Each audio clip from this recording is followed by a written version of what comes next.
Hello and welcome to Flirting 101. Now, this video, I'm so passionate about this and I will tell you why. You watching have probably never flirted with someone in real life because you maybe rely on dating apps or social media, you slide into someone DMs and then you call it a day. Well, I'm here to tell you that there are better ways to approach this, and you really should approach people on the street and make flirting your natural part of your personality, really, because there will be so many advantages to this. You don't want to miss out. Okay, this will be tough. It's not necessarily easy to approach strangers, and if you've never done this, if this is not your default, then there are steps in order to get there. And especially one thing is super important, and I will reveal what that is in this video. Now I want to start with body language. Body language is so important. If you're out and about in public, doesn't matter where you are, unless you really don't want to be approached, you will always show your hands, okay? Because humans react to visual cues a lot more than to verbal ones. That's just how we're wired. That's a survival instinct. And so show your hands, show you're not threatening, shoulders back, head high, not that high, and smile. Be confident. Which leads me to the next point. In order to be confident, you don't need to be too cocky. You need to look good, feel good, and, well, I think that's all. Look good and feel good. And you do that by being very groomed. Doesn't matter if you're a man or a woman. Have nice nails. I'm not the best example because mine are chapped today. I will work on that later though. Have your hair done. I also didn't wash my hair, but that's again besides the point. It looks somewhat okay, so I'm just gonna let this slide. Have your hair done, have your nails done, be groomed and smell good, and invest into clothes that you personally feel very comfortable in. So that's already very essential, because if you feel even the slightest bit slouchy, you will come across as a bit weird. So 100. I will also do a video on how to be a 10. Everyone can do it, so stay tuned for this one. Subscribe! Okay, done with the self-promo. Continuing. So also have a one-liner in mind. I said this before. If you want to approach someone, try to make eye contact before you do so, and then in your head have one line that is not cheesy, it's not too it doesn't sound too rehearsed, but it's fitting to the context that you're in. So if you are waiting in line for something, you can already think of, okay, this person has a book in their hand and I think their title sounds interesting, so I will approach them. Which is also another great tip. Have a prop with you. So these books, magazines are a great way for other people to approach you as well, and just find a clue. It's kind of, you can play a detective, so what fits in the environment, what can I point out?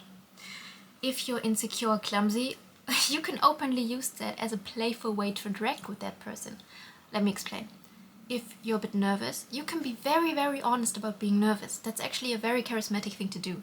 So, I don't know, you are walking out of the toilet and some toilet paper is stuck on your shoe, and then you see someone you kind of want to talk to, and so you can tell that person, hey, can I borrow your shoe? Can you step on this, please?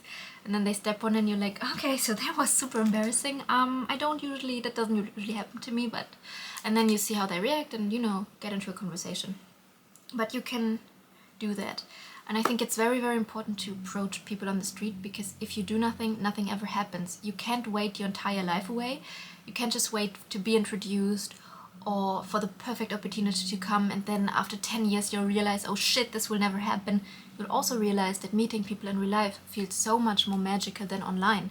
So what I'd say is to train your social muscle, and by doing that you create somewhat of a plan, right? So you can be like, okay, I've never done this before, but I will start now. From now on, I will speak to one person a week that I will flirt with. And then before you do that, you also kind of go through it how you will approach this. Say you're dining alone. You go to a restaurant and in your head, maybe the waitress is cute or the waiter. And so you will ask them, hey, what would you recommend? What do you think is especially good? And you try to go in conversation with them. Or if you see someone else dining by themselves, you will also say, hey, I'm alone, you're alone, maybe want to sit together?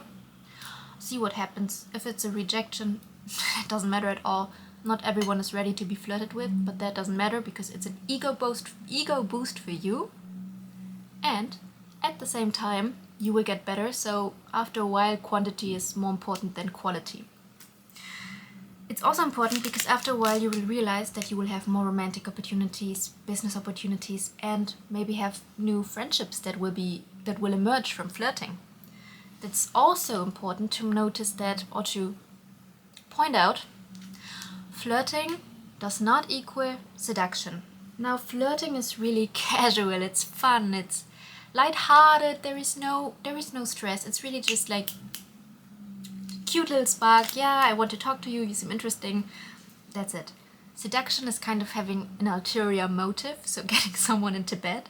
And that's a very heavy energy to come onto a stranger that you don't know. That's a lot. So I think you should approach that with caution. A good good flirting person knows that you're not being too obvious. And that's really my last point. The point that I wanted to reveal at the very beginning, which I teased in the beginning, to just be casual. And you know how sometimes before you speak to someone you have the anxiety, you have the sweating, you have the shakiness. You take a deep breath and you keep in mind, I don't want anything from this person. It is not my goal to get their phone number. It is not my goal to get them into bed. It is not my goal to get a date. Those are all possible outcomes, and after a while it's very likely to happen. But once you go in with this mindset, it's very likely that you lose, or that your energy will give away that there is something you want in return, and that is a very unattractive energy. A super attractive energy, on the other hand, is if you approach this, don't know what's going to happen, you're just there for the fun of it, and then you may believe you don't, but you don't expect. And not expecting is beautiful. Because at the end of the day, the only thing that really matters is how you made this person feel. Because if they feel comfortable in your present, you won. You don't know what's going to happen, but this is you made their day, you made your day. But if they feel this, I don't know, can you get away from me? You lost. You lost, my guy or my gal. And that was Flirting 101, the very first episode. If you like this format, please like and subscribe. I'm giving more helpful tips that you might have never heard of before or didn't really think about earlier to make your social life and dating life a lot better. And that's all I have for you today. Thank you so much for watching. I appreciate it so much. And yeah, see you in the next one.